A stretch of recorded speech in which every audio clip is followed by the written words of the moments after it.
acompanhamos ao vivo, direto do plenário. Imagem se aproxima, os ministros tomam assento e ao centro da mesa, em formato da letra U invertida, abre a sessão a excelentíssima senhora ministra Rosa Weber, presidente do Supremo Tribunal Federal. Geral da República, doutor Augusto Aras, senhoras e senhores A imagem mulher advogados, sentada em senhoras e cadeira de senhores couro, servidores e ao todos centro da que mesa. aqui estão presencialmente e os Mulher que de pele nos branca, usa assistem óculos de grau, de cabelos forma loiros, remota. curtos. Eu declaro aberta a Usa roupa preta e 23ª veste beca sessão preta. extraordinária do plenário Veste do toga Supremo preta sobre os Tribunal ombros. Federal. E peço à senhora secretária que proceda à leitura da ata da sessão anterior. Ata da 22ª Sessão Ordinária do Plenário do Supremo Tribunal Federal, realizada em 9 de agosto de 2023. De pé no plenário, à esquerda da excelentíssima senhora ministra presidente, quem fala é Carmen Lília Oliveira de Souza, assessora-chefe do plenário. Mendes, Carmen Lúcia, Dias Mulher de pele Toffoli, branca, Luiz cabelos Fux, aloirados, Roberto com as pontas Barroso, loiras. Edson Fachin, Alexandre de Moraes, Usa roupa André branca e veste Mendonça e beca Cristiano preta. Zanin. Ausente, justificadamente, o senhor ministro Nunes Marques. Procurador-Geral da República, doutor Antônio Augusto Brandão de Aras. Abriu-se a sessão às 14h38, sendo lida e aprovada Mulher a está ata de da pé e sessão segura uma anterior. porção de papéis. Pergunto se há alguma objeção ou complementação Imagem a aberta à ser vista feita dos na ministros ata. em plenário. Nada havendo, declaro-a aprovada. Composição do Registro Supremo quase ainda completa. a presença no plenário dos estudantes de Direito do Centro Universitário Geraldo de Biasi, de Volta Redonda, Rio de Janeiro. Sejam muito Na imagem bem-vindos. vista da plateia, Que tenham proveito homens e com mulheres. esta sessão.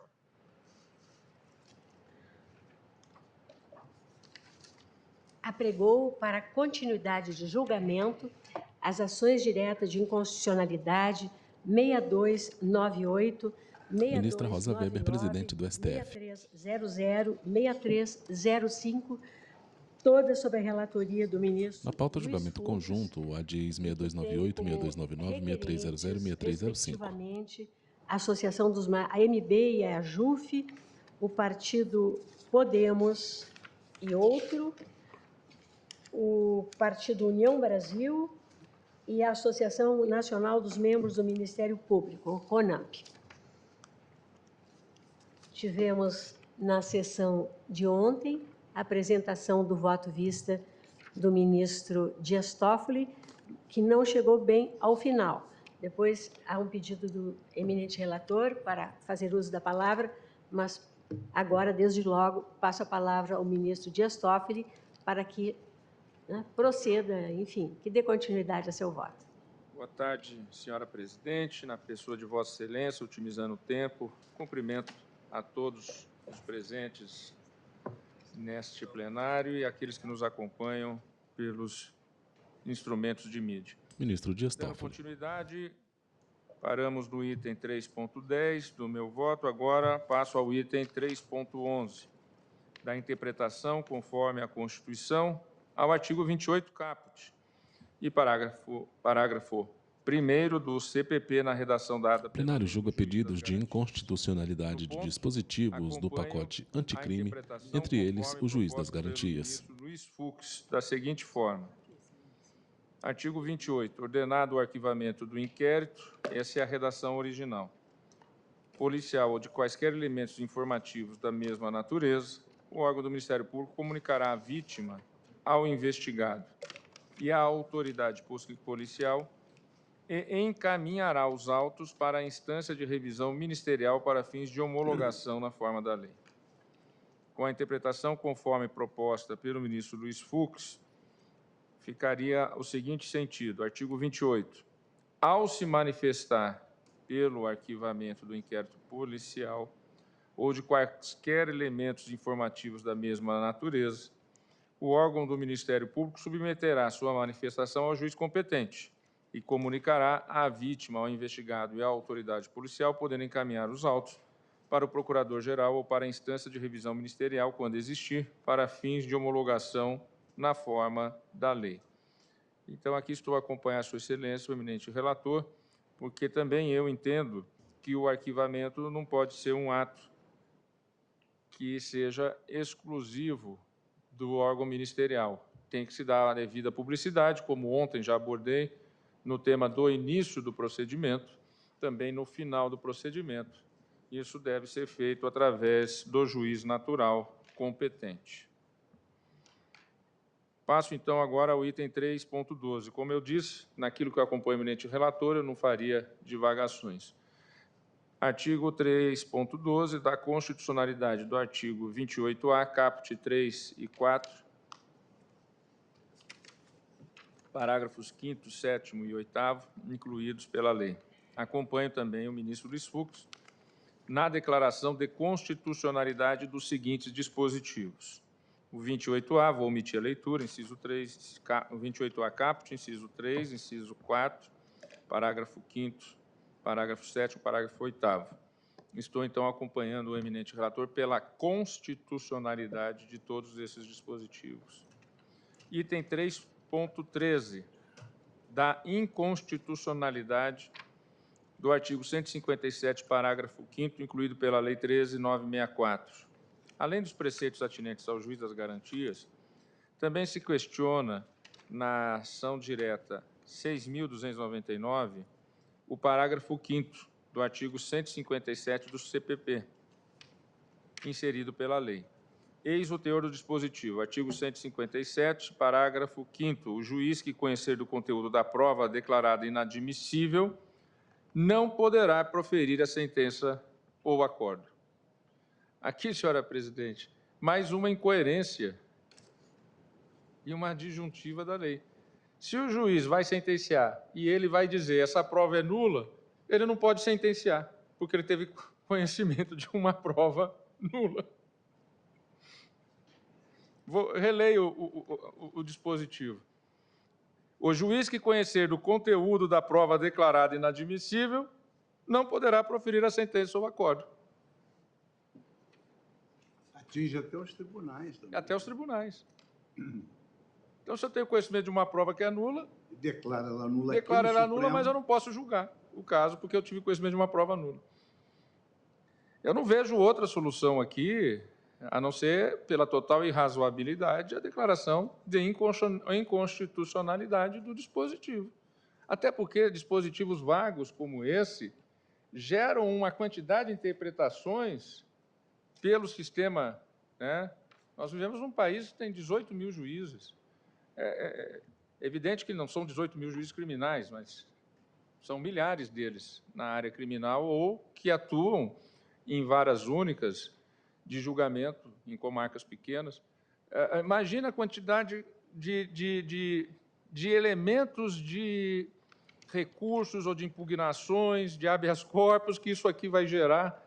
É evidente que é uma norma extremamente aberta, então eu digo o seguinte: o parágrafo 5º do artigo 157 determina que o juiz que conhecer do conteúdo de prova declarada inadmissível não poderá proferir a sentença ou acordo. Em outras palavras, não poderá julgar o processo.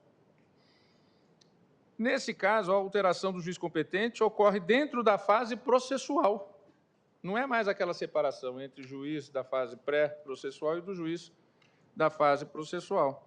Em síntese, muda-se o juiz natural da causa que está conduzindo o processo. A norma em questão... Quem vota é o ministro Dias Toffoli, relator do feito. Se refere ao juiz do processo, por quê? Porque ela não está no locus do juiz das garantias, ela está no locus do juiz da instrução, ela está no locus da instrução. Então, ela não está se referindo a juiz das garantias, ela está se referindo ao juiz do processo já formado, da ação penal já em curso. Anoto que a norma é extremamente vaga, gerando inúmeras dúvidas. O que significa, abro aspas, conhecer do conteúdo da prova declarada inadmissível, fecho aspas.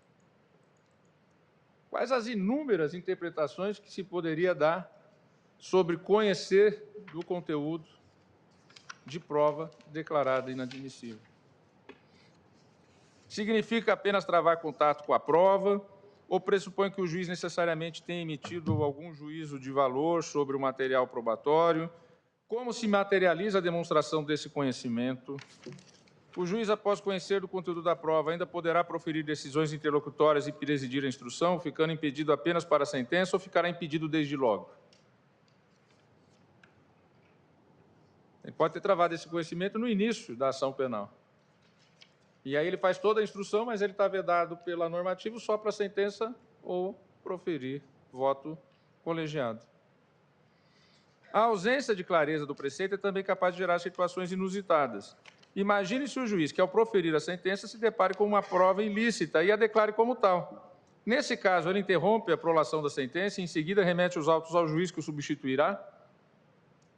Imagine-se agora que a Câmara de um tribunal decida anular um processo por ilicitude da prova e determine o retorno dos autos à origem. Nesse caso, a Câmara A pauta de ficará julgamento impedida de julgar conjunto, nova ADIS apelação? 6298, 6299, 6300, 6305. Todos da relatoria do excelentíssimo senhor ministro Dias Toffoli. Da norma leva a vagueza do preceito e as inúmeras dúvidas que ele suscita, por si só, já colocam em dúvida a sua constitucionalidade. Porque uma das faces do princípio da legalidade, que é um princípio basilar do Estado Democrático de Direito, é que as leis sejam editadas, tanto quanto possível e adequado, com precisão, de modo que sejam aptas a efetivamente orientar a ação do indivíduo. Desse modo, promove-se previsibilidade e, consequentemente, segurança jurídica. Assim, a utilização de fórmulas normativas excessivamente vagas viola a segurança jurídica e o princípio da legalidade. É o que anota Humberto Teodoro Júnior ao formular críticas chamadas cláusulas gerais. Abro aspas. É indispensável que a norma não seja excessivamente em branco, nem seja imprevisível quanto ao modo e aos limites de preenchimento de sua previsão genérica. Pode-se legislar, deixando margem de flexibilidade para adaptar-se às particularidades do caso concreto. Mas, em nome da legalidade e da segurança jurídica com que a legalidade se acha visceralmente comprometida, é imperioso que o legislador, ao empregar a flexibilidade da cláusula geral, indique de forma clara e precisa os padrões e os limites da atividade complementar do juiz. Vale dizer, a cláusula geral só é legítima e democrática quando o legislador indica os parâmetros em que, na aplicação, terá de apoiar-se e os limites dentro dos quais a norma admitirá flexibilização. Em outros termos, a lei terá de proporcionar às pessoas destinatárias de seu preceito o conhecimento e a compreensão do seu teor e dos seus limites. Fecho aspas, cito a fonte.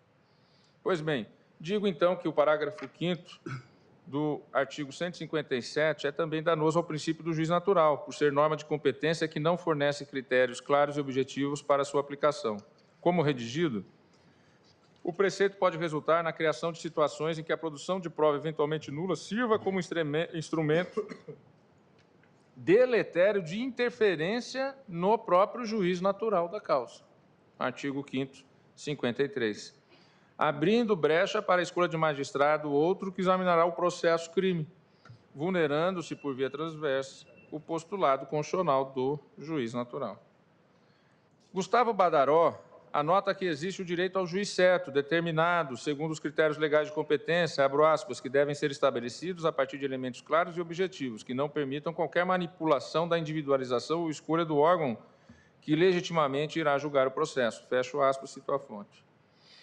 Destaco que norma semelhante ao parágrafo 5º do artigo 157 constou do projeto de lei 4.205/2001, número 37/2007 no Senado Federal, que deu origem à Lei 11.690 de 2008, a qual alterou diversos dispositivos do Código de Processo Penal relativos à prova. A referida norma, que estaria situada no parágrafo 4º do 157 do CPP, em 2008, aprovada no Congresso Nacional, foi vetada pelo presidente da República, por contrariedade ao interesse público, ao fundamento de que ela poderia causar transtornos ao andamento processual, ao obrigar que o juiz que fez toda a instrução processual deva ser eventualmente substituído por um outro que nem sequer conhece o caso. O que iria contra o objetivo primordial da reforma de imprimir celeridade e simplicidade ao processo penal. Por essas razões, entendo ser inconstitucional o disposto no parágrafo 5º do 157 do PPP, inserido pela Lei 13.964, no mesmo sentido do voto proferido pelo ministro Luiz Fux, mas aqui eu achei importante fazer algumas referências mais aprofundadas sobre o tema, embora acompanhando também aqui o ministro Luiz Fux. Item 3.14, da interpretação conforme a Constituição Federal ao caput do artigo 310. Acompanho a interpretação conforme proposta pelo ministro Luiz Fux, da seguinte forma. Na proposta do ministro Fux, o artigo 310 teria a seguinte intelecção. Após receber o auto de prisão em flagrante, no prazo máximo de até 24 horas após a realização da prisão, o juiz deverá promover audiência de custódia. Isso está na lei originária. Sua Excelência coloca que, em caso de urgência, e se o meio se revelar idôneo, poderá ser realizada por videoconferência. Então, Sua Excelência entende, na interpretação conforme, a possibilidade da realização por videoconferência, com os critérios estabelecidos. Omito a leitura do restante do dispositivo. E acompanho o relator. Item 3.15. Da interpretação conforme a Constituição Federal ao parágrafo 4º do artigo 310. O parágrafo 4º diz que, transcorridas 24 horas após o decurso do prazo estabelecido no caput deste artigo, a não realização de audiência de custódia sem motivação idônea ensejará também a ilegalidade da prisão, a ser relaxada pela autoridade competente, sem prejuízo da possibilidade de imediata decretação de prisão preventiva. Ora, a jurisprudência da Corte, digo eu, é no sentido de que a não realização da audiência de custódia no prazo de 24 horas da prisão não conduz automaticamente à imediata soltura do custodiado. Isso porque, abro aspas, a declaração de nulidade da audiência de custódia em razão de não ter sido realizada no prazo de 24 horas após a prisão dependeria da demonstração de efetivo prejuízo, conforme os princípios para nulité sangref. Reclamação 49.566, agravo regimental, relator ministro Ricardo Lewandowski, segunda turma. Digo, então, que o cumprimento a destempo não exclui o poder-dever do juiz decretar a prisão preventiva do acusado, caso presentes os requisitos previstos nos artigos 312 e 316 do CPP, também aqui citando o precedente do ministro Lewandowski. Nesse sentido, também neste ponto, acompanho o ministro relator Luiz Fux para conferir interpretação conforme ao dispositivo, a fim de permitir, abro aspas, à autoridade judicial, excepcionalmente e à luz das peculiaridades do caso concreto, ou da extrema periculosidade revelada pelo preso, autorizar a manutenção da prisão. E, por fim, senhora presidente, finalmente chego à conclusão. Esses são os pontos que me parecem mais relevantes para o nosso debate, sem prejuízo, evidentemente, de outras questões que serão trazidas pelos eminentes colegas que ainda votarão e o próprio relator, que a qualquer tempo se manifestará, e questões que também enfrento com uma maior verticalidade no voto por escrito. E digo novamente, como disse na abertura do julgamento da sessão de ontem, do meu voto, que desde logo estou aberto ao diálogo para que possamos, em conjunto, oferecer à sociedade a decisão mais equilibrada e melhor possível para essa mudança, que é uma mudança, não há dúvida, radical do nosso processo penal. Pelo exposto, senhora presidente, o meu dispositivo fica assim colocado. Acompanho parcialmente o relator e voto pela parcial procedência das ações diretas de inconstitucionalidade. Na pauta julgamento conjunto, ADIs 6298, 6299, 6300 e 6305. Declaração de constitucionalidade formal. Todos da relatoria do excelentíssimo senhor ministro Dias Toffoli. Terceiro C, terceiro D, caput, terceiro E e terceiro F do Código de Processo Penal, introduzidos pelo artigo 3º da Lei 13.964, 2019. 2. Declaração de inconstitucionalidade formal do parágrafo único do artigo 3º D da Lei 13.964. 3. Fixação do prazo de 12 meses, a contar da publicação da ata do julgamento, para que sejam adotadas as medidas legislativas e administrativas necessárias à adequação das diferentes leis de organização judiciária, à efetiva implantação e ao efetivo funcionamento do juiz das garantias em todo o país, tudo conforme as diretrizes do Conselho Nacional de Justiça e sob a supervisão dele. Esse prazo poderá ser prorrogado uma única vez, por no máximo 12 meses, devendo haver justificativa ser reconhecida em procedimento realizado junto ao Conselho Nacional de Justiça. Quarto, a declaração da constitucionalidade material dos artigos 3º-E, 3º-F, caput e parágrafo único, 28A, caput, incisos 3 e 4, e parágrafos 5º, 7º e 8º da Lei 13.964. 5. Declaração de inconstitucionalidade material do inciso 14 do artigo 3º-B dos parágrafos 3º e 4º do artigo 3º-C do caput e do artigo 3º-D e do parágrafo 5º do artigo 157 da Lei 13.964. 6.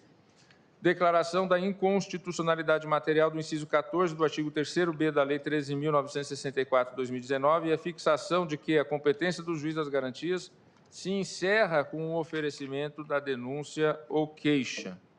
7. Atribuição de interpretação conforme ao artigo 3º-A, ao inciso 7, parágrafo 1º do artigo 3º-B, ao artigo 28, caput e parágrafo 1º, e ao artigo 310, caput e parágrafo 4º da lei, nos exatos termos das propostas apresentadas por eminente relator, ministro Luiz Fux.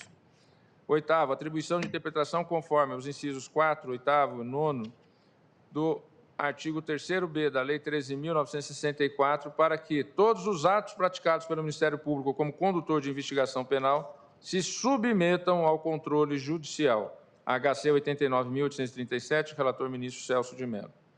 9.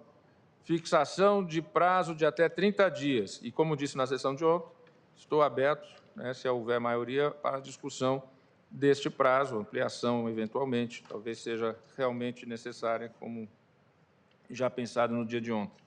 Contados da publicação da ata do julgamento, para os representantes do Ministério Público que encaminharem, sob pena de nulidade, todos os PIC e outros procedimentos de investigação criminal, mesmo que tenham outra denominação, ao respectivo juiz natural, independentemente de juiz das garantias já ter sido implementado na respectiva jurisdição. 10. Atribuição de interpretação conforme ao inciso 6 do artigo 3º-B da Lei 13.964, para prever que o exercício do contraditório será preferencialmente em audiência pública e oral. 11. Atribuição de interpretação conforme ao parágrafo 2º do artigo 3º-B da Lei 13.964, para assentar que: a. O juiz pode decidir de forma fundamentada, reconhecendo a necessidade de novas prorrogações diante de elementos concretos da complexidade da investigação. Proposta do ministro Luiz Fux. E. B.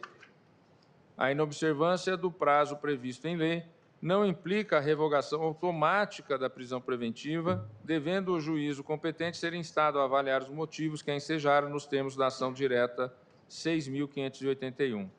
Aqui é um acréscimo que eu faço no ponto, como já lido e dito na data de ontem. 12. A atribuição de interpretação conforme a primeira parte do caput do artigo 3º-C da Lei 13.964 para esclarecer que as normas relativas ao juiz das garantias não se aplicam às seguintes situações. E aqui eu estou explicitando aquilo que não está já afastado pela lei. Processos de competência originária dos tribunais, os quais são regidos pela Lei 8.038 de 1990, processo de competência do Tribunal do Júri, casos de violência doméstica e familiar e processos criminais de competência da Justiça Eleitoral. Mas poderíamos aqui também, ministro Alexandre, como Vossa Excelência perguntou ontem, explicitar novamente, porque já está na lei, o caso dos juizados. Também não haveria dificuldade da minha parte.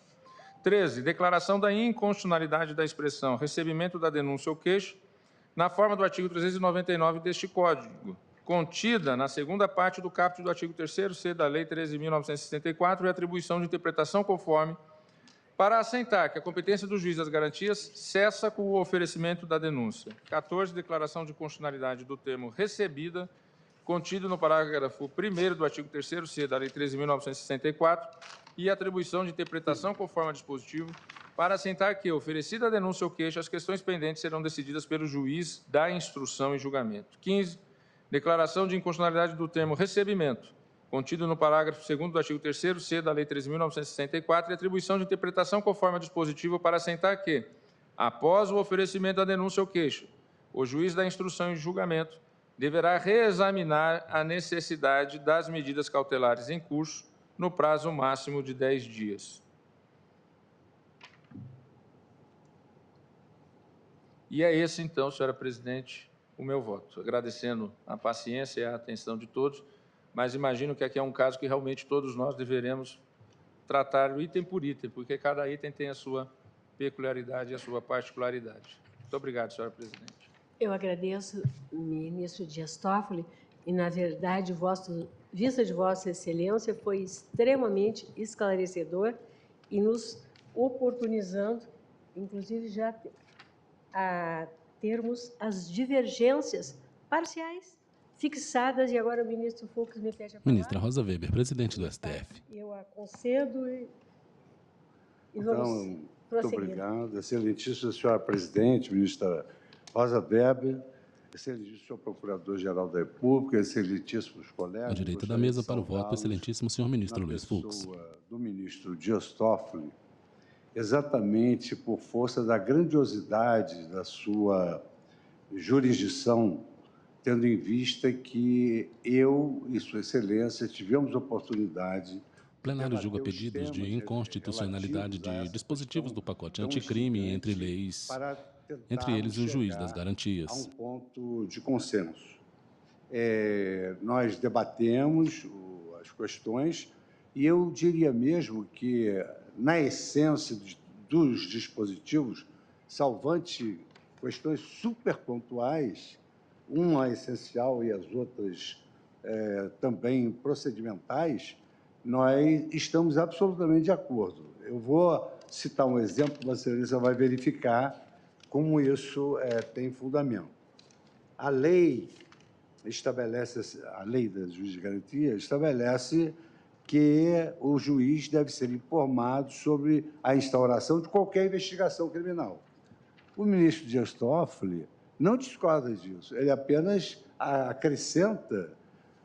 Para mim, investigação criminal teria um sentido amplo, mas o ministro Dias Toffoli acrescenta que deve incluir nessa investigação aqueles procedimentos investigatórios denominados de PICs e determina que haja, então, uma nulidade se não for remetido em 30 dias. Eu acho que, nesse particular, o voto do ministro Dias Toffoli é mais esclarecedor, a razão pela qual eu não tenho nenhuma divergência. Não há divergência aqui. Eu mantive a letra da lei... Permite, ministro Fux, talvez estender um pouco mais esse prazo para 90 dias, algo assim.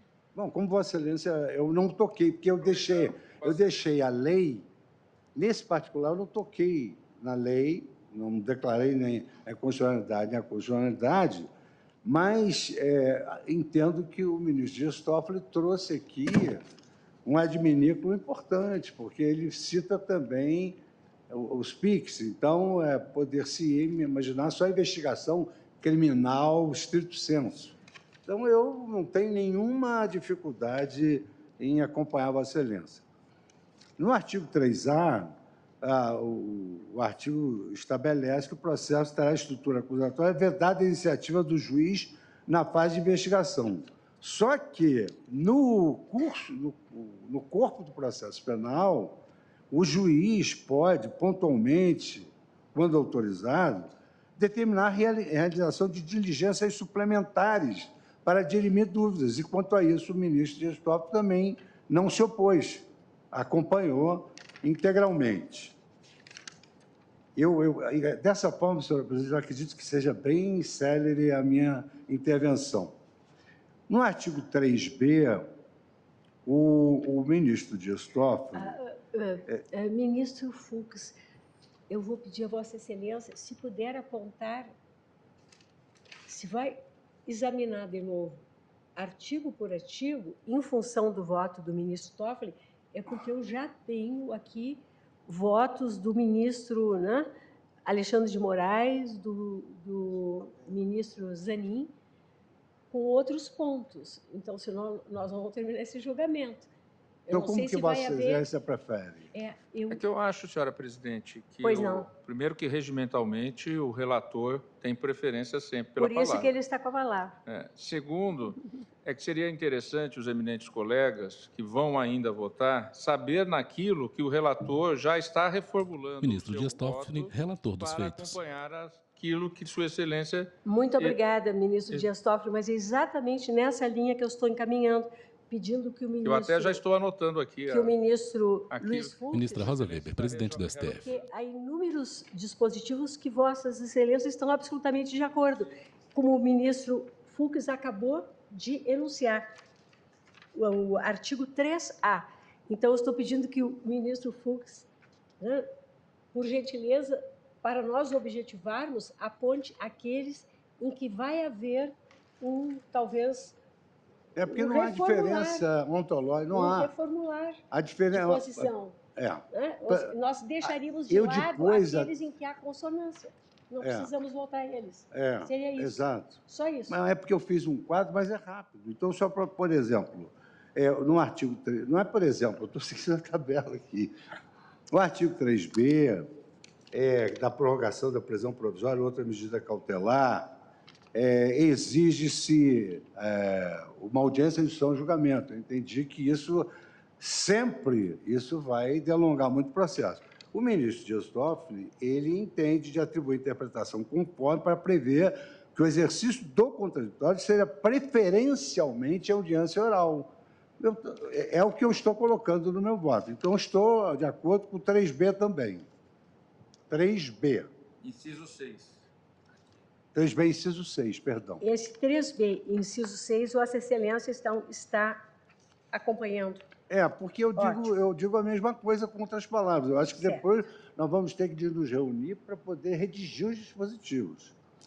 Agora, o artigo 3B, inciso 7, o ministro Dias Toffoli me acompanha no sentido de que pode o juiz deixar de realizar a audiência quando houver risco para o processo ou diferir em caso de necessidade, ou seja, ela será preferencialmente por audiência, mas o juiz, se verificar que essa audiência pode frustrar, como, por exemplo, prorrogar uma interceptação telefônica. Se fizer na audiência e avisar, como é que vai conseguir?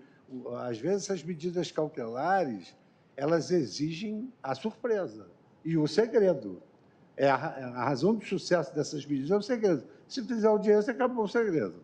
Então, o ministro Dias Toffoli me acompanha no 3B, inciso 7º, só para demonstrar como nós trabalhamos para e passo. No inciso 8º, prorrogar o prazo de oração do inquérito sendo investigado preso em vista das razões apresentadas pela autoridade policial.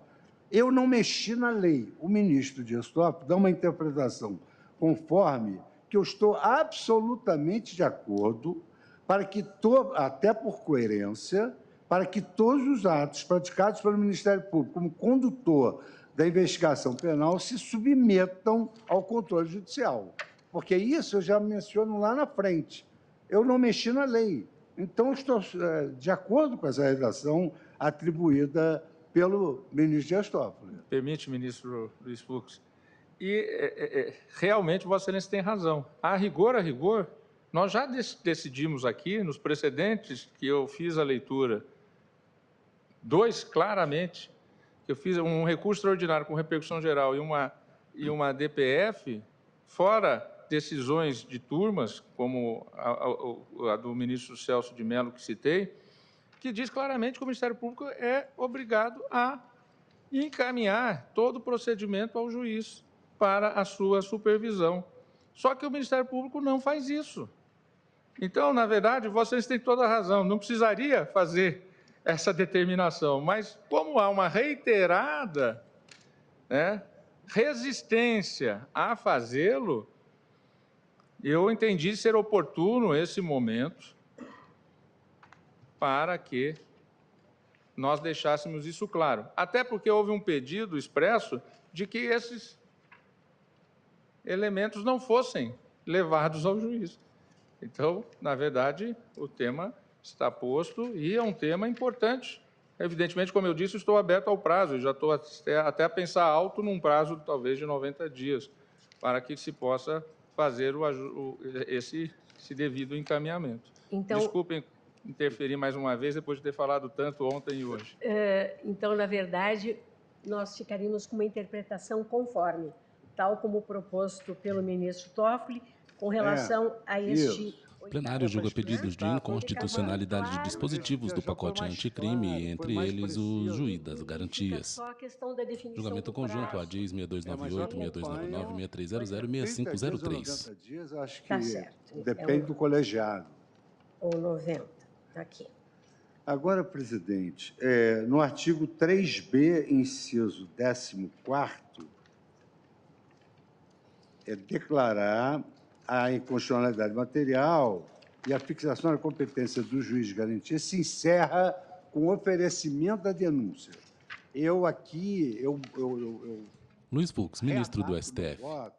Que eu acho que foi mais preciso o oferecimento do que o recebimento, como diz a lei. Porque se nós estamos cuidando, como disse ontem o ministro Toffoli, se nós estamos cuidando de viés, o oferecimento da denúncia, oferecida a denúncia, o juiz das garantias não pode ter viés nenhum. Passa a bola, vamos dizer assim, para o juiz da instrução. É como está, inclusive, no Código de Processo Penal. Então, estou de acordo com o artigo 3b, inciso 14º. Certo. Adequado. Porque nós não temos divergência, apenas o ministro Dias Toffoli fez alguns acréscimos muito felizes e que eu tenho de acompanhar, até por questão de coerência de tudo que ele disse em relação ao voto. Claro que nós temos divergência, mas eu vou apenas pontuar. Pelo que conversamos, penso que serão 2 artigos. Uma coisa mínima. Muito pequena a divergência. Agora, no artigo 3b, parágrafo 1º, Eu estou acompanhando Vossa Excelência. O ministro Toffoli está me acompanhando, que é a possibilidade do emprego, se for viável, da videoconferência. Artigo 3b, parágrafo 2º, aqui vale a pena ler porque está fracionado. Se o investigado estiver preso, o juiz das garantias poderá, mediante representação da autoridade policial ou do Ministério Público, prorrogar uma única vez a duração do inquérito até 15 dias, após o que, se ainda assim a investigação não for concluída, a prisão será imediatamente relaxada, salvo decisão fundamentada do juiz, reconhecendo a necessidade de novas prorrogações diante de elementos concretos e da complexidade da investigação. O ministro Dias Toffoli diz exatamente a mesma coisa. Eu só agreguei um item a mais, que é da jurisprudência da Corte, ou seja, que a não observância do prazo não leva a automática nulidade. E eu acho interessante que aqui o ministro Dias Toffoli, presidente, o juiz pode dizer de forma fundamentada, reconhecendo a necessidade de novas prorrogações, Sua Excelência concorda com a minha posição. E aqui a inobservância do prazo não implica a revogação automática da prisão. Então, a minha redação leva exatamente a isso. Mas eu entendo que a redação do ministro Dias Toffoli está mais clara. Está mais clara. A minha diz assim, a prisão, salvo decisão fundamentada do juiz que a prisão deve prosseguir. Mas essa redação de Vossa Excelência, eu achei mais clara do que a minha. Então, eu também vou acompanhar, eu já estava acompanhando com outra redação. Então, vou acompanhar essa redação do ministro Dias Toffoli, a menos que depois nós, à luz de todas as conclusões, tenhamos que fazer outras adaptações. Artigo C, a competência do juiz das garantias poderá abranger todas as infrações penais, e eu excluía o júri, porque já há um juiz, já há 2 juízos que funcionam no procedimento do Tribunal do Júri. E aqui só fiquei com a dúvida sobre se o colegiado entenderia que estaria interditada a nossa jurisdição. O plenário julga pedidos de inconstitucionalidade de dispositivos do pacote anticrime, entre eles o juiz das garantias. Julgamento conjunto, ADIs 6298, 6299, 6300 e 6305. Quem vota é o ministro Luiz Fux. É bastante admissível, por exemplo, o argumento de que aqui nos tribunais o plenário é o órgão de controle, as liminares se submetem a referendo. Processos eleitorais é uma matéria muito específica que não admite esse tipo de duplicidade de juízos. E também aqui o ministro Dias Toffoli reconheceu como um erro legístico. Eles fazem uma remissão ao artigo 396, que não é o artigo correto. Então, como eu excluí o procedimento do júri, também acrescentando um crime, eu entendi que o ministro Dias Toffoli acrescentou mais a violência doméstica, a justiça eleitoral aos tribunais. Eu estou de acordo, porque eu também admiti a criação de uma exceção. Na segunda parte, como já anteriormente, eu entendi que deve cessar a competência após o oferecimento da denúncia. Eu estou de acordo com a declaração de inconstitucionalidade da expressão recebimento da denúncia ou da queixa. Então, esse dispositivo, artigo 3C, eu também estou acompanhando o ministro Dias Toffoli, até porque a minha redação era exatamente uma redação que, na essência, não dissentia de Sua Excelência. Aqui, senhora presidente, as decisões proferidas pelo juiz de garantia nas unidades judiciárias onde vierem a ser criadas não vinculam o juiz da instrução. E aí o ministro Dias Toffoli, ele dá aqui ao artigo 3C, parágrafo 2º, ele dá a seguinte sugestão: declaração de constitucionalidade do termo recebimento e atribuição de interpretação conforme o dispositivo, para assentar que, após o oferecimento da denúncia ou queixa, o juiz da instrução do julgamento deverá reexaminar a necessidade das medidas cautelares em curso do prazo máximo de 10 dias. Aqui, senhora presidente, eu tive que manter a coerência de que eu, ab início, o meu voto se dedicou grandemente à inconstitucionalidade formal da criação do juiz de garantias. Então, aqui, a minha proposição, as decisões proferidas pelo juiz das garantias nas unidades onde vier a ser criado, não vinculam. Eu mantenho essa proposição, porque também vou voltar lá no artigo inicial, porque é a minha última grande divergência. Mas, então, no artigo 3C, parágrafo 2º, está escrito assim: nas unidades judiciárias onde vierem a ser criadas.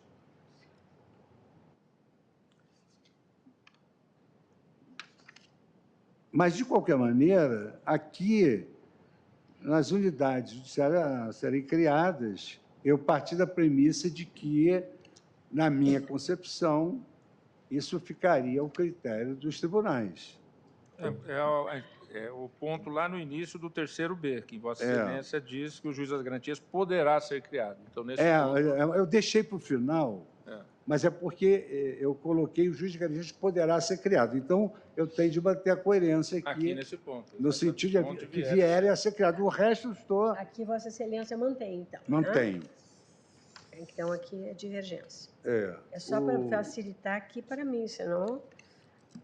Agora, aqui, o artigo 3C. Os autos que compõem a matéria de competência do juiz de garantia poderão ser remetidos ao juiz da instrução. E eu entendo que a redação do ministro Dias Toffoli, ela é otimizada, porque, como destacou Sua Excelência, como que o juiz vai receber a denúncia sem ter vista das provas produzidas antecedentemente? Então, eu concordo com Sua Excelência em relação à declaração de inconstitucionalidade material dos parágrafos 3º e 4º do artigo 3C.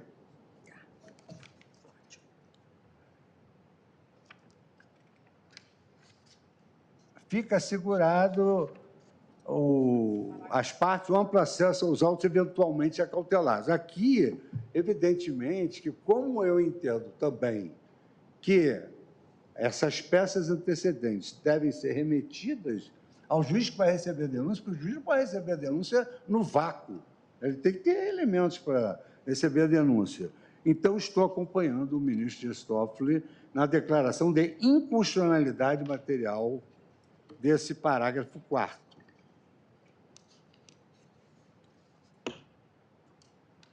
O artigo 3D, na lei originária, assentava o impedimento sem previsão, sem nenhuma previsão, criava uma hipótese de impedimento que poderia efetivamente causar um caos no Poder Judiciário, porque diz que o juiz que tem aquelas competências de garantia fica impedido de funcionar no processo. Agora, é claro que as competências do juiz de garantia, elas não inibem a competência do juiz da causa principal. Por exemplo, se a jurisprudência do Supremo diz que o inquérito, alguma invalidade do inquérito contamina o processo, então é possível que o juiz realize regularmente as provas. Eu, então, aqui declarei o artigo inconstitucional e o ministro Dias Toffoli me acompanha. No artigo 3º-D, parágrafo único, nas comarcas em que funcionar apenas um juiz, os tribunais poderão criar um sistema de rodízio de magistrados a fim de atender às disposições deste Código. Eu entendi que aqui seria realmente uma invasão na organização judiciária dos tribunais. E o ministro Dias Toffoli declara a inconstitucionalidade, que eu estou plenamente de acordo no artigo 3º-D. Artigo 3E. O juiz, aqui, ministro Dias Toffoli, com a devida vênia de Vossa Excelência, aqui nesse artigo, talvez um dos poucos, há uma divergência também manifesta, no meu modo de ver, com a devida vênia de Vossa Excelência, reiterando o engrandecimento moral de Vossa Excelência ao me ouvir. O juiz das garantias, eu digo, não será designado por decisão discricionária do órgão judiciário competente, devendo submeter-se às regras de remoção e promoção para preenchimento da vaga. Então, o que eu quero aqui, ministro Dias Toffoli, a minha preocupação aqui é a seguinte: o artigo 3E, a minha preocupação é uma designação dirigida do juiz de garantias. Então, o que ocorre no judiciário?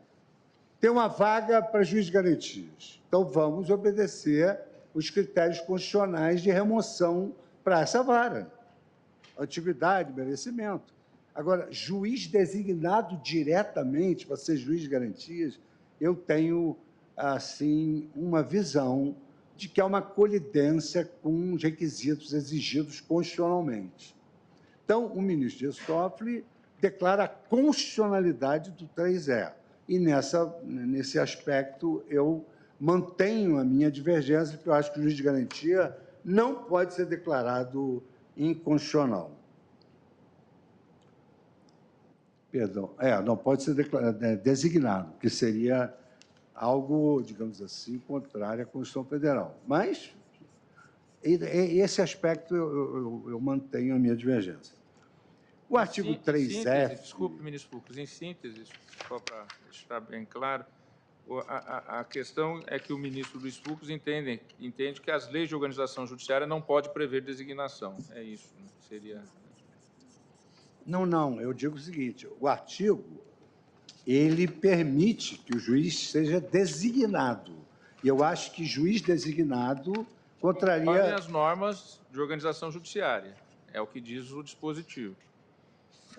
Aí, Vossa Excelência, na interpretação, conforme diz, que não será designado... Na parte do julgamento conjunto, a diz... Isso. Mas mantém a parte, conforme as normas da organização... Não permita... 6298, 6299, 6300 e 6305. Porque a lei de organização judiciária pode vir dizer, olha, o presidente do tribunal designará o juiz de garantia. E aí os requisitos da Constituição ficam abandonados. E peço reiteradas... Vou refletir sobre... Peço reiteradas... Plenário julga pedidos de inconstitucionalidade de dispositivos do pacote anticrime, entre eles o juiz das garantias. Na verdade, não foi a parte que se refere ao contrato de ajuste com a imprensa para poder cobrir um evento. Não foi isso que me preocupou. Aqui o que me preocupou, muito embora tenha havido uma alegação de censura prévia, mas acho que acordo de ajuste para fazer um espetáculo do crime, como o ministro Dias Toffoli esclareceu e citou exemplo, acho que está repleto de razão. Mas o parágrafo único me preocupou, porque o parágrafo único diz assim, então, suponhamos que tenha ocorrido uma operação contra uma organização criminosa. Aí o parágrafo único diz assim, por meio de regulamento, as autoridades deverão disciplinar em 180 dias o modo pelo qual as informações sobre a realização da prisão e a identidade do preso serão de modo padronizado e respeitado a programação normativa aludida no cabo deste artigo, transmitidas à imprensa, assegurada a efetividade da persecução, o direito à informação e a dignidade da pessoa humana. Então, eu acho que, eu entendo que a imprensa ser regulada por um órgão que não se sabe qual é, para ter notícias sobre as peculiaridades do ilícito praticado por uma organização criminosa. 6 meses depois, a notícia nasce velha. Isso, no meu modo de ver, ele está em contraposição à nossa declaração da revogação da lei de imprensa e há, no meu modo de ver aqui, só em relação a esse parágrafo único, uma inconstitucionalidade parcial, não do caput do artigo, que Vossa Excelência muito bem explorou. No caput, Vossa Excelência... Eu sou de acordo. Com a constitucionalidade. Mas no parágrafo, eu entendo que há uma inconstitucionalidade parcial, porque fere a liberdade de imprensa. Aqui agora, senhora presidente... Vossa Excelência, então, mantém essa divergência. Mantém essa divergência. Eu declaro essa parcialmente inconstitucional, o parágrafo Parcialmente único. inconstitucional. É 3F, parágrafo único. Certo. Tá? O caput também.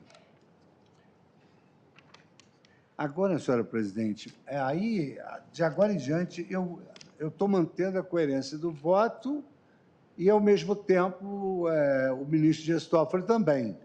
Então, o artigo 28. O artigo 28, parágrafo 1º, que é o arquivamento que tem que ter controle judicial. Depois, o artigo 28A. Depois, o artigo 28A, inciso 3º, inciso 4º. Nesses últimos dispositivos e todos eu concordo. Todos, é só mencionar. Então, eu depois vou passar para Vossa Excelência a síntese do meu voto. E agora, sim, vou trazer só essa divergência e essa que eu mencionei en passant, que é a seguinte. Quando estávamos debatendo, a ideia que me veio é que a figura do juiz de garantias ela ficaria formalmente como competência exclusiva do Poder Judiciário. O Poder Judiciário local, ele instituiria ou não o juiz de garantias.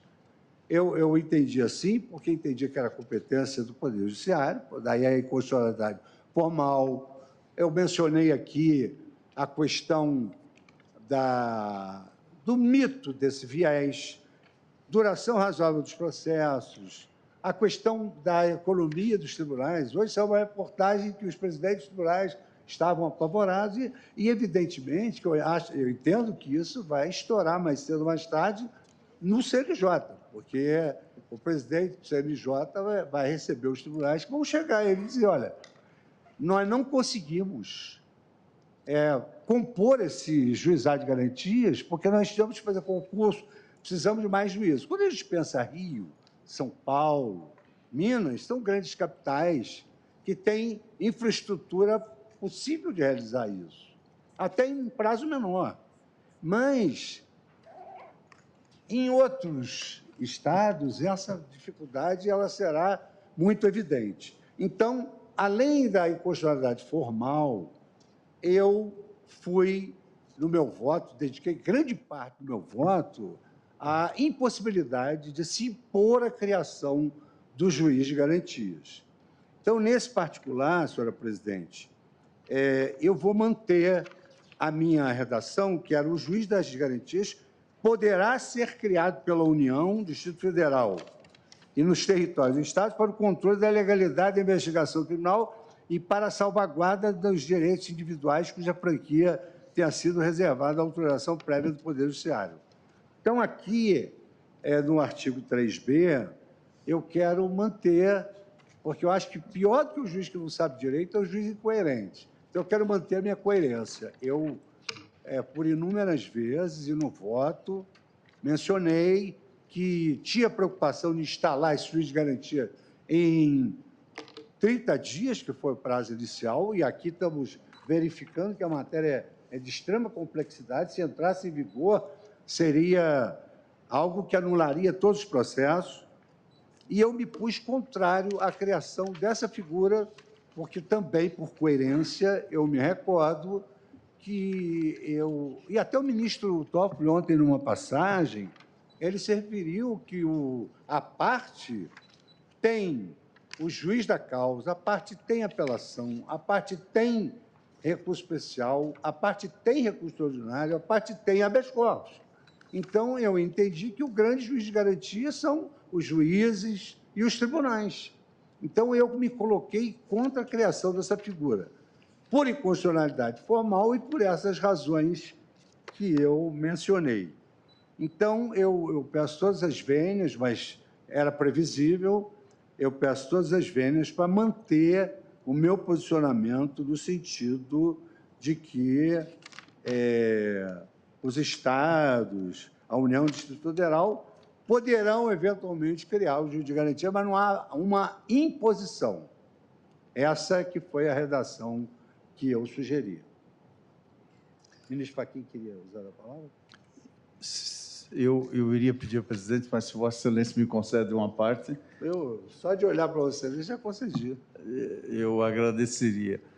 Senhora presidente, eminentes pares, senhora ministra Carmen Lúcia, eminente relator, eu já ontem houvera pensado, com a atenção que todos nós estamos acompanhando e debatendo essa matéria, de fazer uma observação que agora, diante da conclusão do voto, o eminente ministro Dias Toffoli, que trouxe uma contribuição imensa a esse debate, e da O plenário julga pedidos de inconstitucionalidade de dispositivos do pacote anticrime, entre eles o juiz das garantias. Tenho para mim que... Quem vota é o ministro Edson Fachin. Para explicitar aos colegas o quadro mental que estou a compor para logo mais, no momento adequado, proferir meu voto. Tenho para mim que há algumas questões que são decisivas na apreciação desta lei. Uma dessas é esse dispositivo do 3B, na interpretação que é dada pelo relator ou na interpretação dos votos que já foram proferidos, na linha do que o ministro Dias Toffoli traz. Aqui, de fato, há uma clivagem na compreensão do juiz de garantias. Por isso, eu gostaria, mais uma vez, de enaltecer esse esforço imenso que está a se fazer colegiadamente para chegarmos a um denominador comum dessa compreensão. Nada obstante, parece-me que há uma antessala para respondermos à ideia segundo a qual a criação, tal como está na lei, na conjugação da lei, ela é ou não constitucional? Trata-se de uma criação em que o legislador, assim prevendo esse conjunto de funções, projeta para o sistema judiciário, ou se trata de uma norma autorizativa apenas, a partir da qual o Poder Judiciário, a tempo e modo, desincumbir-se-ia dessas funções. E não há apenas esse dispositivo, há pelo menos mais 2 ou 3 que, em meu modo de ver, fixam esta clivagem. Vencida esta clivagem, ou por um caminho ou por outro, creio que as demais questões, que também são muito importantes, mas elas não têm essa configuração estrutural do 3B, do próprio inciso 14, do 3B, do próprio dispositivo do 3D, por igual, que são estruturais desses sistemas. Por isso, Eu estou fazendo apenas essa intervenção, presidente, porque quando chegarmos ao exame dispositivo a dispositivo, essa questão, de algum modo, ela vai estar presente. Tanto que Sua Excelência, o relator, tratou de inúmeras convergências e deixou coerentemente, ao final, essa dissonância que, em meu modo de ver, é, de fato, uma dissonância estrutural na compreensão desse tema. Vencida essa parte, e com isso eu concluo minha parte, pelo que desde logo agradeço ao ministro Fux, vencida essa etapa, parece-me, pelo menos à luz do que eu apreendo, que o exame dos dispositivos é um exame de filtragem constitucional. E, obviamente, não a nenhum de nós passaria pela cabeça escrever uma nova lei. De modo que o exame dos dispositivos esse dispositivo é ou não constitucional. Se houver dubiedade, a interpretação conforme está aí exatamente à disposição. Caso contrário, chancela-se ou a constitucionalidade ou a inconstitucionalidade. Portanto, senhora presidente, eminente ministro Luiz Fux, eminentes pares, apenas para explicitar a atenção que todos nós estamos acompanhando, esse debate riquíssimo, que evidencia a importância do colegiado, da Constituição Conjunta, e também projeta a luz sobre aquilo que há posições, obviamente, estruturalmente. Quem vota é o ministro Luiz Edson Fachin. Fux, obrigado pela parte. Senhora presidente, ministro Fux, me permite. Pede a palavra na direita da mesa o ministro Dias Toffoli. Agora, o ministro Fux, em razão do voto por mim proferido, eu não posso deixar, senhora presidente, de registrar essa capacidade dialógica, muito embora nesse ponto ficou, como destaca agora o ministro Fachin, uma questão... Na pauta, julgamento conjunto, ADIs 6298, 6299, 6300 e 6305. Entende da situação realística da possibilidade... Relator é o ministro Dias Toffoli. Que eu entendo que é possível em todo o território nacional. Mas eu não posso deixar de registrar, senhora presidente, que de 31 dispositivos impugnados, eu apresentei 18 divergências. É óbvio que nem todas eram divergências, era às vezes uma leitura ou de redação ou de formatação de divergência. 18 divergências, sobraram 4, pelo que eu fui acompanhando aqui pela tabela, sobraram 4. Então, eu gostaria de enaltecer o eminente relator por essa capacidade dialógica, pela lhaneza para com... Na imagem aberta, vista dos ministros em plenário. Sua Excelência, e essa capacidade imensa de tentar... Da esquerda para a direita, na ponta, tem o ministro André Mendonça. Ao seu lado, o ministro Alexandre de Moraes.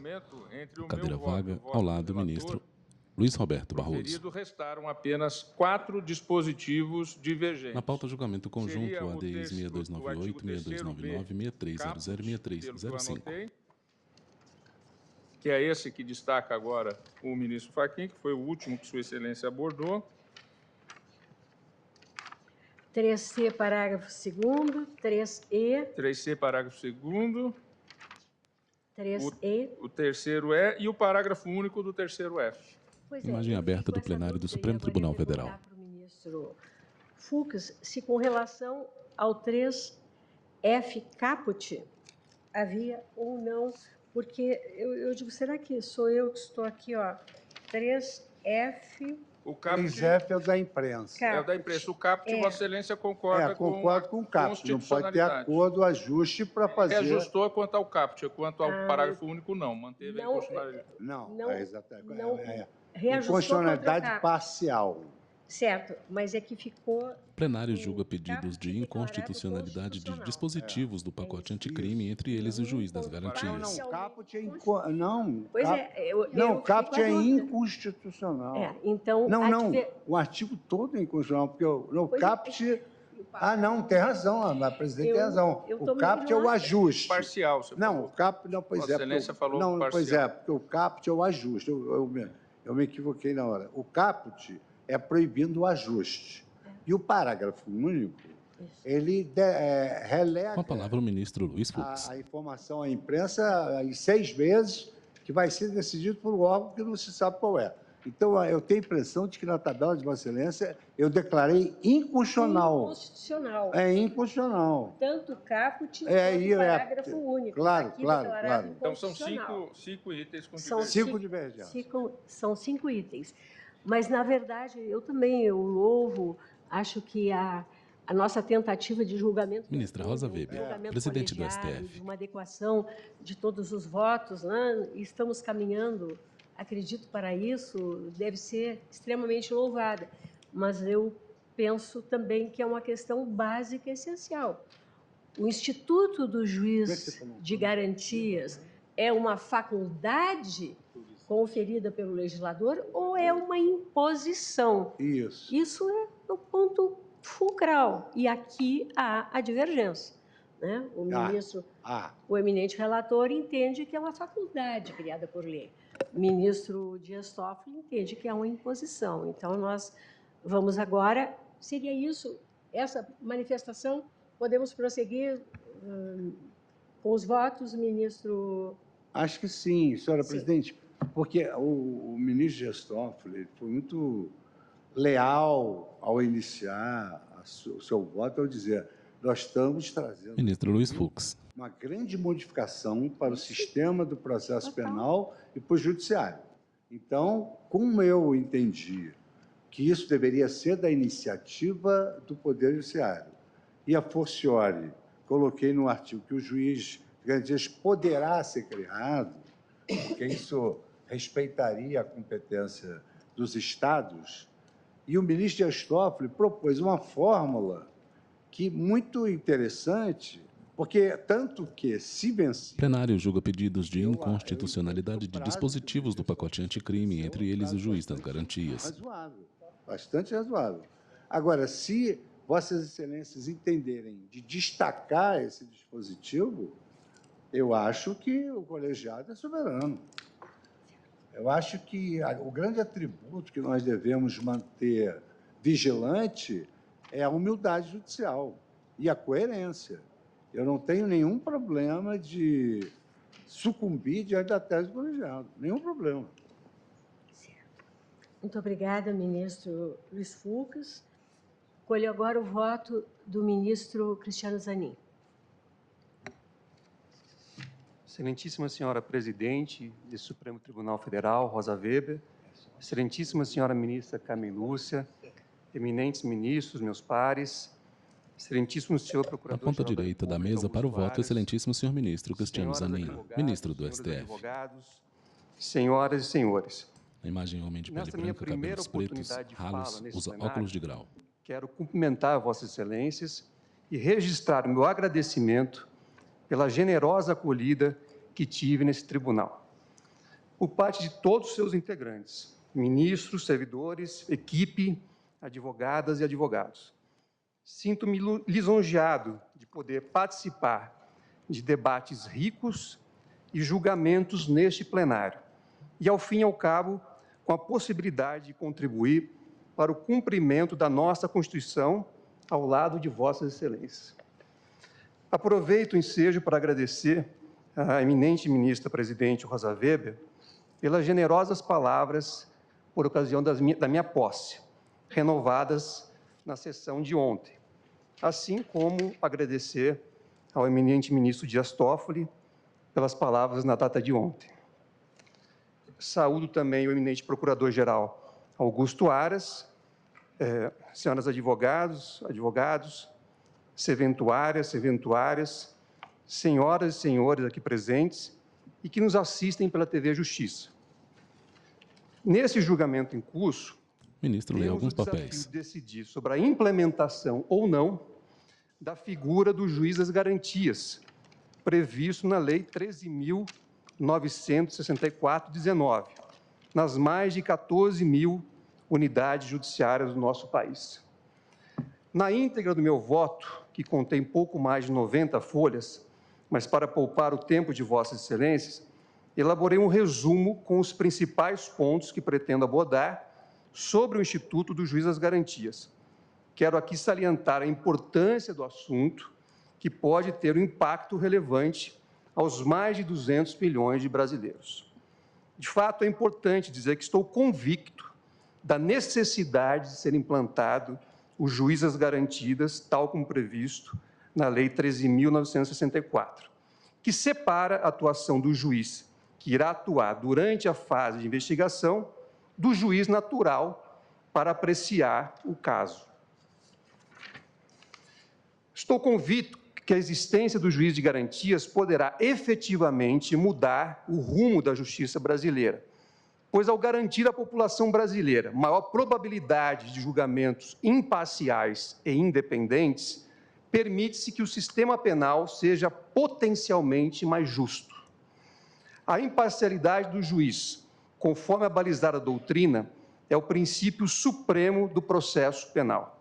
É imprescindível para a aplicação do garantismo no âmbito do processo penal. No entanto, a imparcialidade é uma construção técnica artificial do processo penal, conforme leciona Aury Lopes Júnior, e por isso não faz parte necessariamente da natureza humana. Neste ponto, gostaria de citar o fenômeno conhecido como tunnel vision, ou visão de túnel, que é objeto de estudo em diversos países. Esse fenômeno ocorre quando os atores do sistema de justiça criminal se concentram em uma ideia ou premissa e interpretam as provas do caso de maneira a confirmar a ideia inicial, ignorando ou suprimindo provas contrárias.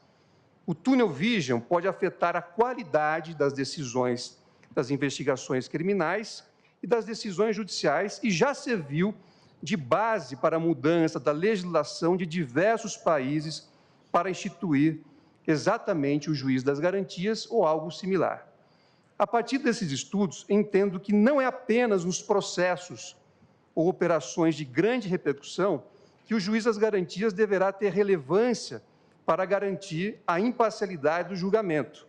Pelo contrário, a implementação do juiz das garantias também poderá, na minha compreensão, auxiliar no combate às injustiças e preconceitos sociais e raciais que, lamentavelmente, se fazem presentes no sistema de justiça. Com efeito, há cerca de 650 mil pessoas presas no país, e esse dado foi ajustado a partir da conversa com Vossa Excelência. E esse índice altíssimo nos coloca em terceiro lugar no ranking mundial sobre a população carcerária.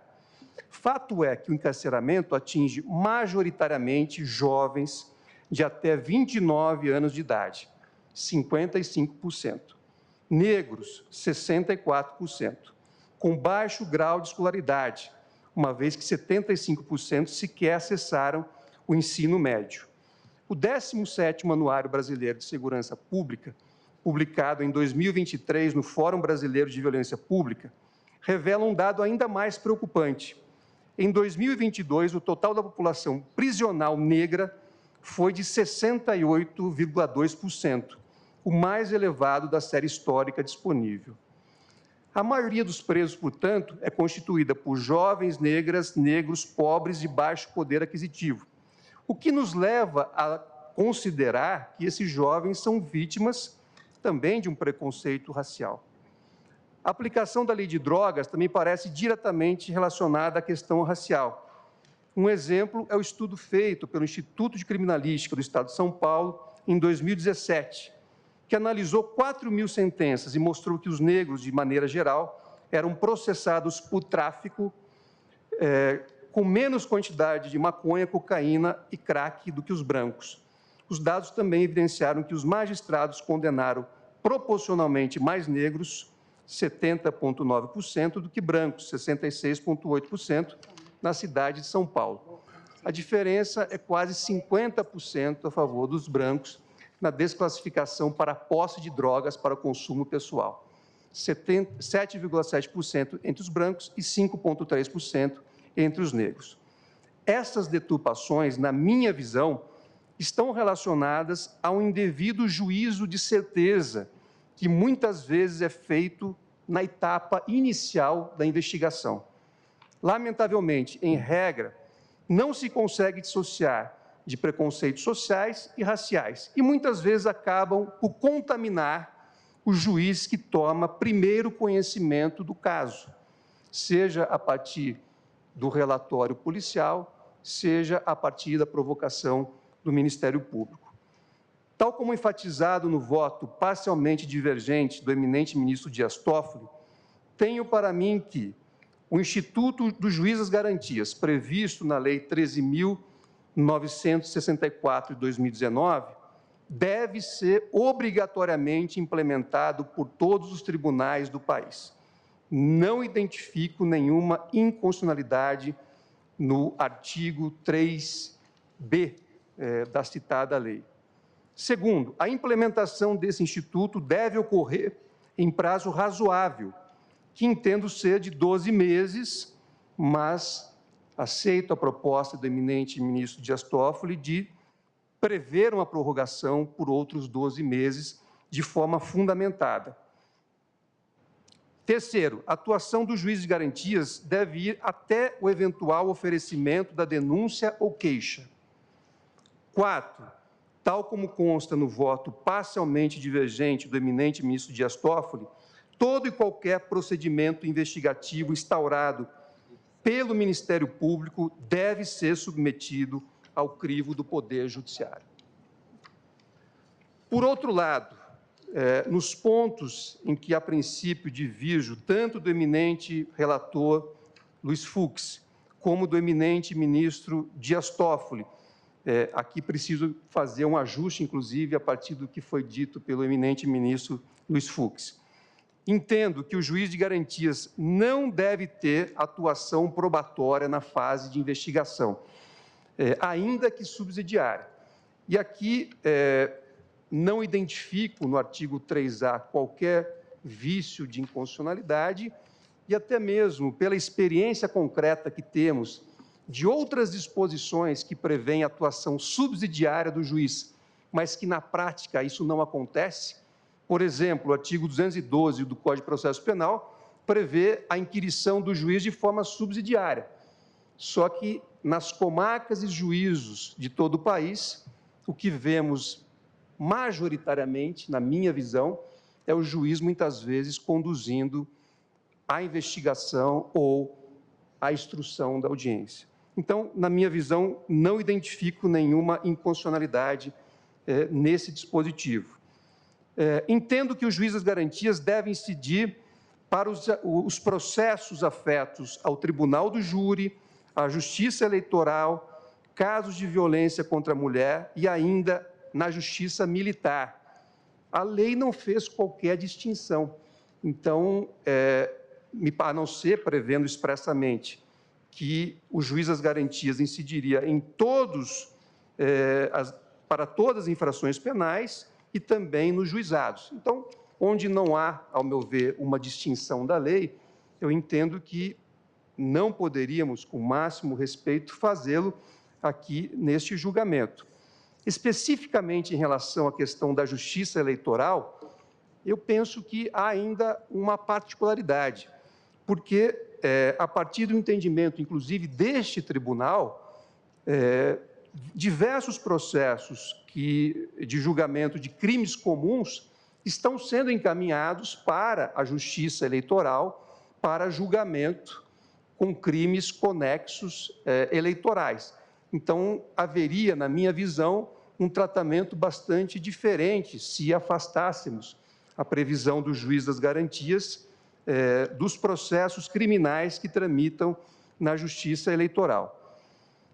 Terceiro, entendo que o juiz que tiver autorizado ou determinado provas declaradas inadmissíveis, e aqui estou fazendo uma interpretação conforme, a lei está dizendo tomar conhecimento, eu acho que tomar conhecimento realmente é muito vago. Na minha compreensão, o juiz que tiver autorizado ou determinado a produção de provas declaradas inadmissíveis não poderá analisar o mérito de eventual ação penal. Então, posto isso, eu passo a indicar, artigo por artigo, a minha compreensão sobre os itens impugnados nessas ADIs, a partir do voto proferido pelo eminente ministro relator Luiz Fux e também a partir do respeitável voto parcialmente divergente proferido pelo eminente ministro Dias Toffoli. Eu tenho aqui, eminente presidente, uma tabela também, na qual eu aponto aqui as minhas divergências em relação ao voto do eminente, convergências e divergências em relação ao voto do eminente ministro Luiz Fux e também em relação ao voto do eminente ministro Dias Toffoli. Então, em relação ao artigo 3A, eu estou aqui com todas as vênias divergindo do eminente ministro relator e também do eminente ministro Dias Toffoli para manter a redação original que foi prevista, a fim de afastar efetivamente a atuação do juiz na fase de investigação. Quer dizer, o juiz não poder atuar na coleta de provas na fase de investigação, deixando tal função aos órgãos de persecução. Então, na minha compreensão, e com todas as vênias, eu divirjo do eminente ministro relator e também do eminente ministro Dias Toffoli. Em relação ao artigo 3B, eu acompanho a divergência do ministro Dias Toffoli. Na minha compreensão, o prazo razoável seria de 12 meses, mas eu acompanharia Sua Excelência no prazo de 12 meses, com a possibilidade de prorrogação justificada por outros 12 meses. Em relação ao artigo 3B, eu estou aqui também acompanhando a divergência do eminente ministro Dias Toffoli, no sentido de que todos os atos de investigação instaurados pelo Ministério Público devem ser submetidos ao crivo judicial no prazo de 30 dias, e acredito que agora também estou acompanhando o eminente relator Luiz Fux, que também aderiu a essa interpretação. Em relação ao artigo 3B, eu estou aqui acompanhando já o voto ajustado do eminente ministro Luiz Fux, relator, que era anteriormente proposto pelo eminente ministro Dias Toffoli, para conferir interpretação conforme, para entender que deve ser preferencialmente em audiência pública e oral. Então, estou acompanhando aqui também tanto o eminente relator, como também o eminente ministro Dias Toffoli. Em relação ao 3B7, eu estou acompanhando o eminente ministro relator Luiz Fux. Em relação ao inciso 8, eu estou acompanhando a divergência do eminente ministro Dias Toffoli. Aqui, acredito que o eminente relator tenha mantido a posição inicial. O inciso 8. Adequou. Adequou? Então estou acompanhando o eminente ministro relator Luiz Fux nesse ponto também. Ministro Zanin, só ficou a questão meio ainda em aberto, se serão 30 ou 90 dias. Mas houve adequação. Perfeito. O ministro Fux disse que adequava e que se o ministro Dias... O debate levar a um prazo maior também não tem mais... Perfeito, perfeito. Em relação ao inciso 9, eu estou aqui acompanhando, em princípio, acompanhava a divergência do eminente ministro Dias Toffoli. Vossa Excelência seguiu ou manteve a posição originária? No inciso também. 9. Adequou. Adequou também. Então, estou acompanhando o eminente ministro relator. Aqui, em relação ao 3B, inciso 14, eu estava acompanhando inicialmente a divergência do ministro Dias Toffoli, mas agora, com adequação, eu estou acompanhando o eminente ministro relator Luiz Fux. Em relação ao artigo 3B, parágrafo 1º, eu estou acompanhando também o eminente ministro relator Luiz Fux. Em relação ao artigo 3B, parágrafo 2º, eu estou acompanhando aqui O relator adequou, ministro. Adequou. Então, estou acompanhando também aqui o eminente relator.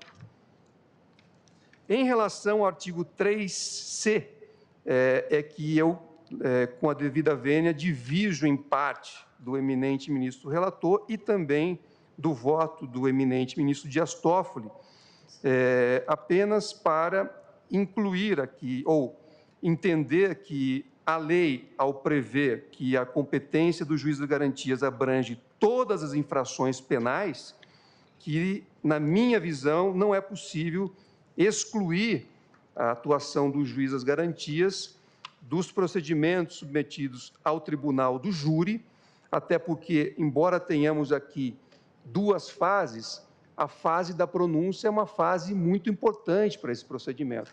Então, ao meu ver, se houver uma fase de investigação, o juiz que vai analisar e fazer ou não a pronúncia do réu, deveria, dentro desse conceito, não estar contaminado pela fase da investigação. Então, é por isso que eu, com todas as vênias, divirjo.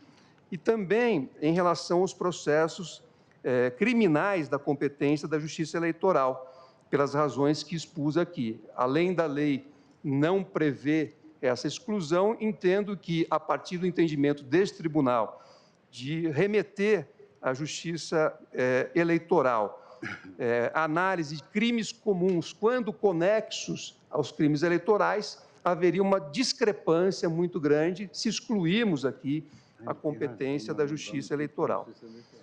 Também entendo explicito, né, que valeria a atuação do juiz das garantias para os processos criminais de competência da Justiça Militar, da União ou dos Estados, também aos processos criminais sob o rito da Lei 11.340 de 2006, que trata dos crimes de violência doméstica e familiar contra a mulher, e também, como expressamente previsto na lei, as infrações penais de menor potencial ofensivo.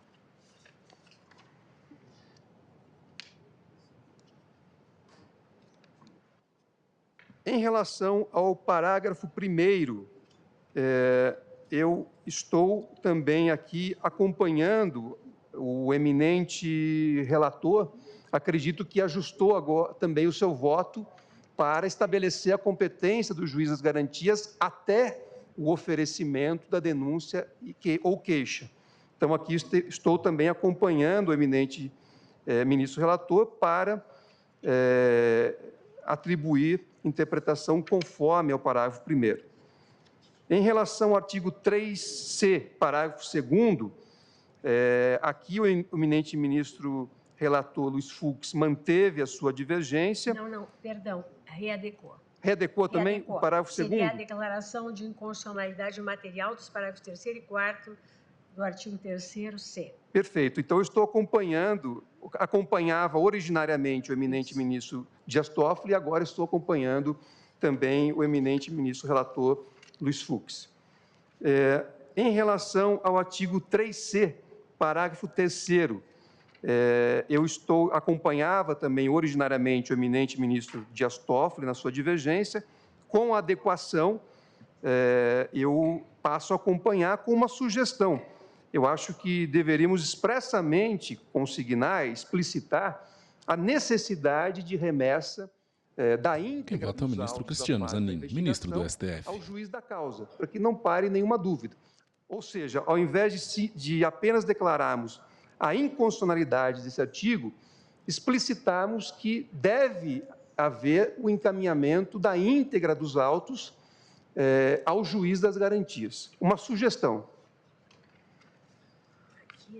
Em relação ao parágrafo 4... Nós ainda vamos ter que votar. Com relação, me perdoe, O ministro manipula alguns papéis. ministro Zanin, com relação ao artigo 3C, parágrafo 4º, então, Vossa Excelência... Intervém a excelentíssima senhora agora, ministra, já que presidente, hoje ministra Rosa Weber. uma convergência Isso. dos dois ministros, Vossa Excelência está acompanhando, mas com uma sugestão. Isso. Seria isso, né? Tanto o parágrafo 3º como o 4º, eu acompanho o eminente relator, mas eu proponho que, ao invés de simplesmente declararmos a inconstitucionalidade, que explicitássemos a necessidade do envio da íntegra dos autos ao juiz do caso.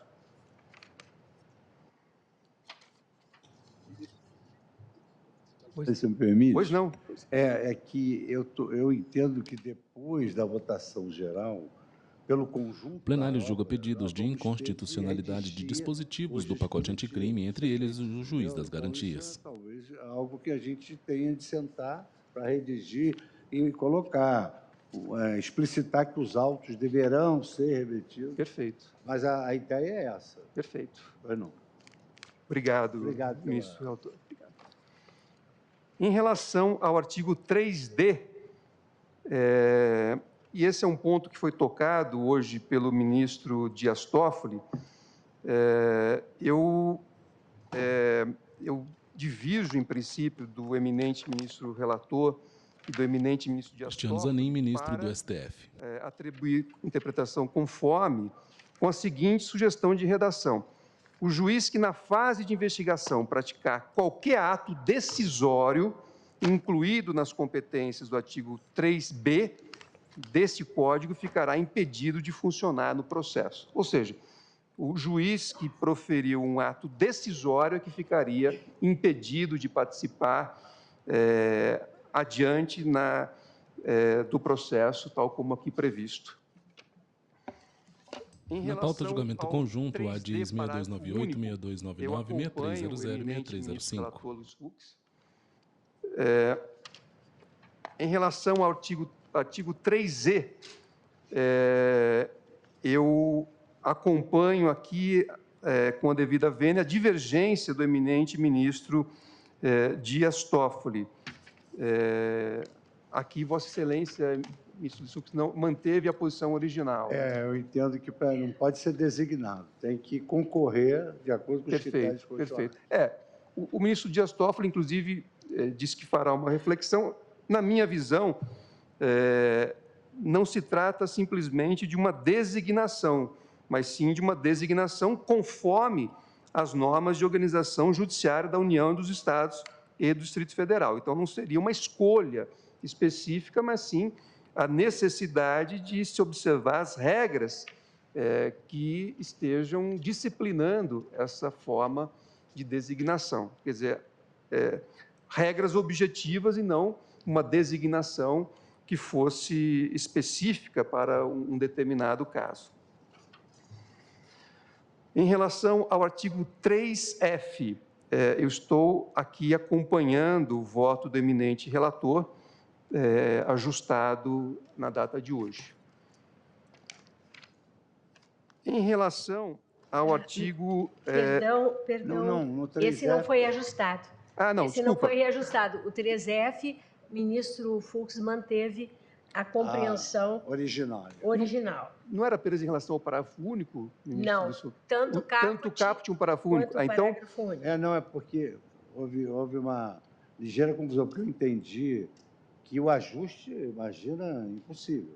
Você criar um teatro, né? Como disse... Intervém e ratifica o excelentíssimo senhor ministro relator, ministro Luiz Fux. Também me chamou a atenção, porque submete à imprensa uma regulação daqui a 6 meses a ser elaborada por um órgão que a gente não sabe qual é.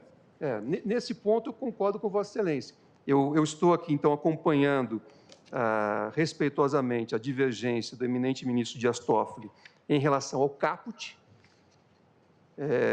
do 3F, mas em relação ao parágrafo único, eu também tenho essa preocupação dessa regulamentação a ser feita por autoridade sequer especificada. Então, ele é todo inconstitucional. Então, o parágrafo único, na minha visão, ele é inconstitucional. Mas eu concordo com o eminente ministro Dias Toffoli que o caput ele não tem nenhum vício na medida em que diz que o juiz do caso deve tomar providências para que não haja nenhum tipo de exposição indevida do investigado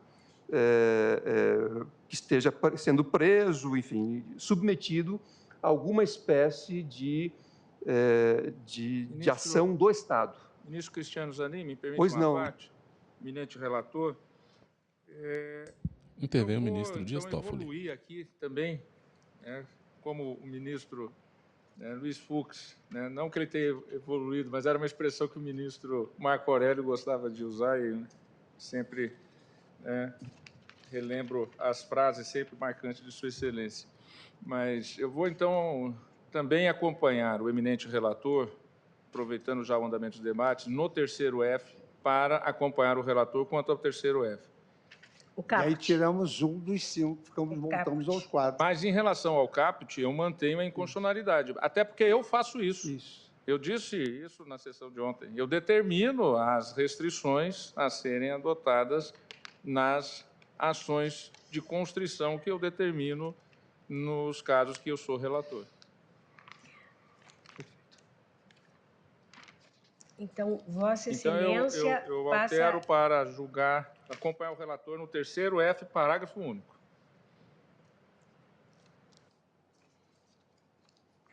O terceiro F, caput, ministro, só para ver se eu compreendi bem, o ministro Fux declara inconstitucional.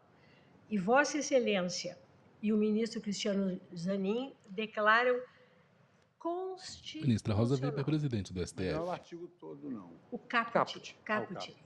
Isso não há dúvida, é isso? Perfeito. Agora, com relação ao parágrafo único do artigo 3F, agora todos declaram parcialmente... Eu declaro Totalmente. Não, o parágrafo único é parcialmente, porque o artigo Não, tem... então o não caput adequaram. tem caput e tem parágrafo. Então, o caput, Vossa Excelência... Ele mantém... Não, porque veja bem, o caput está assim escrito, terceiro F, o juiz das garantias deverá assegurar o cumprimento das regras para o tratamento dos presos, Ministro Dias Toffoli. o acordo ou ajuste de qualquer autoridade com órgãos de imprensa para explorar a imagem da pessoa submetida à prisão, sob pena de responsabilidade civil e administrativa penal. Ou seja, esse ajuste está sendo proibido.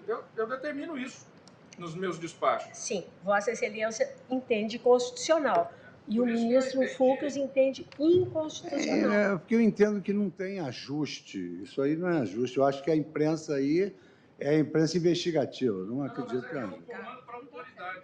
Desculpe, eu estava fora do microfone. Isso aqui é um comando para a autoridade, não é um comando para a imprensa. É para a autoridade. Na pauta, julgamento conjunto ADIs 6298, 6299, 6300 e 6305. A secretária me perguntou na oportunidade, eu teria dito isso. Não, o ajuste realmente é algo inaceitável. Então, aí Vossa Excelência poderia caminhar pela constitucionalidade, Então, é constitucionalidade parcial, né? Porque é só do parágrafo único. Não, é que estamos vendo dispositivo por dispositivo. No parágrafo único, eu estou agora a concordar com Vossa Excelência, que aquele prazo de regulamentação, Isso. esse aqui também acompanha Vossa Excelência no sentido da inconstitucionalidade. Mas o caput eu mantenho a constitucionalidade. E penso que, na minha compreensão, não, Vossa Excelência tinha se manifestado Eu me manifestei contra o nesse- ajuste. Então, foi por isso nesse que eu... sentido, foi nesse sentido. Então, Ajuste não, isso aí. Ministro Luiz Fux. positivo. Vamos pensar. O juiz das garantias deverá assegurar o cumprimento das regras para o tratamento dos presos, impedindo o acordo ou ajuste de qualquer autoridade com órgãos da imprensa para explorar a imagem da pessoa submetida à prisão, sob pena de responsabilidade civil, administrativa e penal. Então, constitucional. É isso? E o comando é para a autoridade, não é para a imprensa. O comando é para a autoridade. Então, Fica claro isso. Aqui Exato. se afasta, E o parágrafo fica único tudo inconstitucional. inconstitucional. Já o parágrafo Aí vamos cair único, para apenas 3 divergências, no que, pelo menos no que diz respeito ao voto do ministro relator com o meu. Mas há várias reflexões ainda a fazer com as colaborações agora do ministro Cristiano Zanin. Já com relação ao parágrafo único, todos agora estão acompanhando também, ministro Zanin, Exato. com a parcial inconstitucionalidade. Né? Exato, senhora presidente. Não, eu acho que é inconstitucionalidade total. No Do parágrafo único, parágrafo inconstitucionalidade total. Total? Total. Do parágrafo É único. que... Esclarecendo que é do parágrafo único, não fica dúvida nenhuma. Inconstitucionalidade. Todos de Agradeço acordo. ao ministro Cristiano Zanin, a parte, mas foi para Imagina. aprimorar o julgamento. Então, Ministro Zanin, continua com a palavra. Pois não, senhora presidente. Em relação ao artigo 28, parágrafo 1º, eu acompanho... Quem vota é o excelentíssimo senhor ministro relator. Cristiano Zanin, ministro do STF. Em relação ao artigo 28A, também acompanho o eminente relator. Em relação ao 28A, inciso 3, também acompanho o eminente relator. Em relação ao 28A, inciso 4, também acompanho o eminente relator. Em relação ao artigo 28A, parágrafo 5º, também acompanho o eminente relator. 28A, parágrafo 7º, também acompanho o eminente relator. 28A, parágrafo 8º, também acompanho o eminente relator.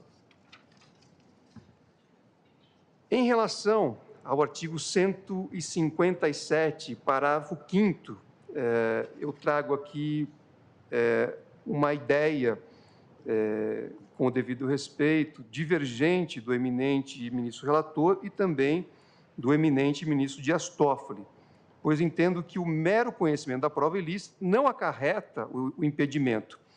O juiz, na minha visão, deve ter autorizado ou determinado a produção da prova declarada inadmissível para acarretar o impedimento. Por isso que eu sugiro uma interpretação conforme ao parágrafo 5º, na seguinte linha: o juiz que tiver autorizado ou determinado a produção da prova declarada inadmissível não poderá proferir sentença ou acórdão.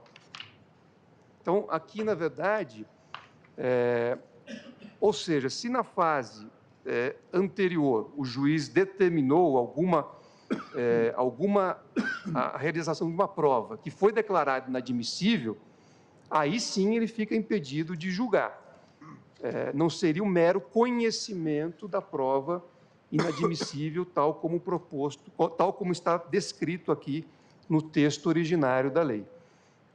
Mas também coloco como reflexão, em princípio, divergindo, com todo respeito, mas também sujeito aqui a uma nova reflexão a partir dos votos que ainda serão proferidos. Em relação ao artigo 310, também acompanho o eminente ministro relator. E em relação ao parágrafo 4º, também do 310, também acompanho o eminente ministro relator. Eu tenho aqui uma relação dos dispositivos que eu reconheço a constitucionalidade, que seria o 3A, o 3B, o 3E, 3F, 28A caput, 28A, inciso 3º, 28A, inciso 4, 28A, parágrafo 5º, 7º e 8º. Tenho aqui os dispositivos que eu reconheço a inconstitucionalidade, que seriam o 3B, inciso 14, 3C, parágrafo 4º, 3D, parágrafo único, 3F, parágrafo único. E os dispositivos que eu faço interpretação conforme a Constituição, que seriam o 3B, inciso 4, inciso 8 e 9, 3B, inciso 6 e 7, 3B, parágrafo 1º, 3B, parágrafo 2º, 3C, caput, 3C, parágrafo 1º, 3C, parágrafo 2º, 3C, parágrafo 3º, 3D, 24, caput, 28, parágrafo 1º, 157, parágrafo 5º, 310, caput e 310, parágrafo 4º. Então, julgo procedente, em parte, as ADIs nos termos do voto que acabei de proferir. Muito obrigada, ministro Cristiano Zanin. Só vou fazer um registro que, com relação ao artigo 3º, C, parágrafo... Ministra Rosa Weber, presidente do STF. O ministro Fux não reajustou, né? Então, Vossa Excelência mantém... O que diz o artigo 3º, C, parágrafo 2º? Ah, não. Exatamente. Aqui eu estou, na verdade, acompanhando A divergência. o eminente ministro relator Luiz Fux com o ajuste feito na data de hoje. Não, é que aqui, pelo menos nas nossas anotações, o ministro Fux manteve a divergência. Ah, manteve, tá certo. Não, então, desculpa. São aquelas unidades, né? As Isso, unidades judiciárias onde vierem a ser criadas, ou seja, para manter coerência Isso. não ser impositivo. Desculpa. Então, aqui, exatamente. Vossa Então, na verdade, Excelência, eu acompanho a divergência do eminente ministro Dias aqui Toffoli fica nesse mantido. item. Exatamente. agradeço. Muito obrigado, senhora presidente. Caros colegas, como temos o evento do Tribunal Superior do Trabalho às 17 horas, eu não tenho condições de ficar, porque eu sou agraciada, e o ministro Luiz Roberto também vai comparecer. Eu pensei em nós não fazermos o intervalo e prosseguirmos até às 17 horas. Fica bem para todos? Agradeço. E, então, prosseguimos, porque já são agora 16h22, com o voto...